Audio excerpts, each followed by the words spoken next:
travaille sur un site funéraire, retrouve des tombes. Et ces tombes, elles datent de l'époque hallstattienne. Cette époque, c'est la première âge du fer. Et ici sont enterrés, qu'on peut appeler les premiers Celtes. Donc on va fouiller ces tombes, plus tout ce qu'il y a autour, parce que cette colline va être exploitée comme gravière. Et dans les prochains 30 ans, toute cette colline va disparaître et c'est le gravier qu'il y a dessous qui va être exploité. Donc à l'aide de ces fouilles, on va pouvoir comprendre une époque qui, en Suisse, n'est pas très bien connue. C'est ce premier âge du fer. Il y a des jours, on ne peut pas sonder le sol, on ne sait pas ce qu'on va trouver. Donc il y a des jours, on attend des choses, on se dit « ah, ça va donner ça », puis finalement c'est complètement autre chose. Finalement, on a une perturbation moderne au milieu, donc on a perdu les informations. C'est finalement tous les jours une surprise. On peut voir des traces de bois, on peut voir, et on a cette proximité finalement avec les gens qui ont vécu ici il y a 2500 ans. Donc on a la possibilité de collecter des informations, des échantillons pour faire des analyses plus poussées, des analyses qu'on ne pouvait pas faire il y a 20 ans par exemple.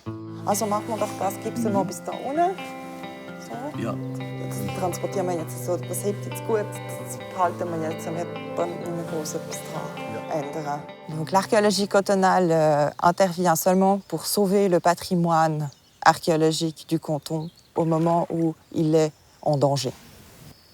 Si les sites ne sont pas menacés, si les sites peuvent rester dans la terre, s'ils peuvent rester en place, on n'intervient pas.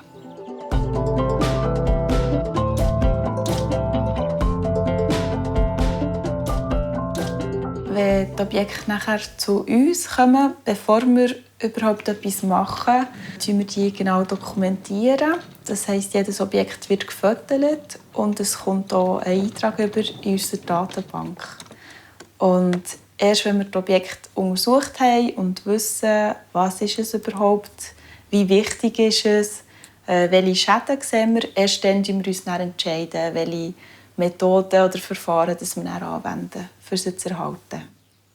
Zum Untersuchen verwenden wir oft auch das Röntgen mit dem Metallobjekt.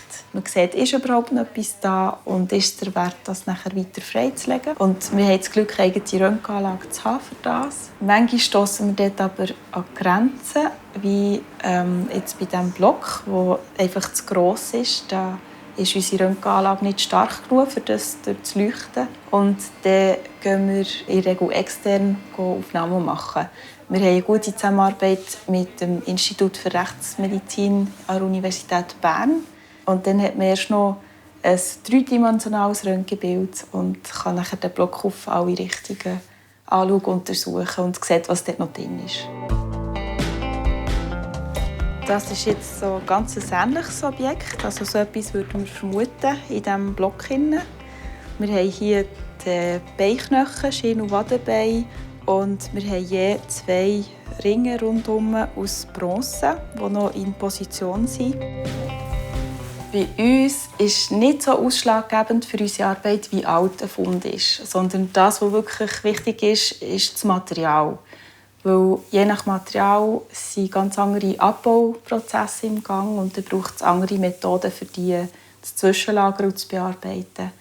Es geht weniger darum, schöne Objekte zu haben, als möglichst viele Informationen herauszuholen in den Sachen, die wir finden. Und in diesem Sinne ist es die Fortsetzung der Grabung. Wir haben die Aufgabe, die Erhaltung dieser Funde zu sichern, als Art Lebensarchiv und die auch zum Teil zu restaurieren. In der Konservierungsabteilung haben wir einen Bereich, wo Funde gewaschen werden. Das sind Unmengen an Keramikscherben, Knochen und Steinen. Wir haben nachher eine Abteilung für die Behandlung von organischen Funden. Das sind hauptsächlich Objekte, die aus den Seen kommen. Wir haben nachher eine weitere Abteilung für die Bearbeitung von Metallobjekten. Nachher haben wir eine Abteilung für mineralische Objekte. Dort braucht es vor allem viel Platz, damit man die ganzen Scherben auslegen und vergleichen Und dort versucht man nachher Gefäßformen zu rekonstruieren, indem man Passscherben findet.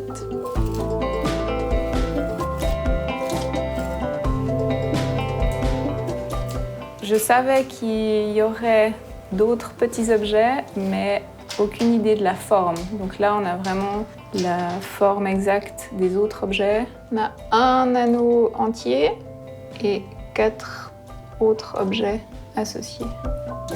In der Archäologie machen wir eigentlich nicht Schatzsuche, sondern Geschichtsforschung.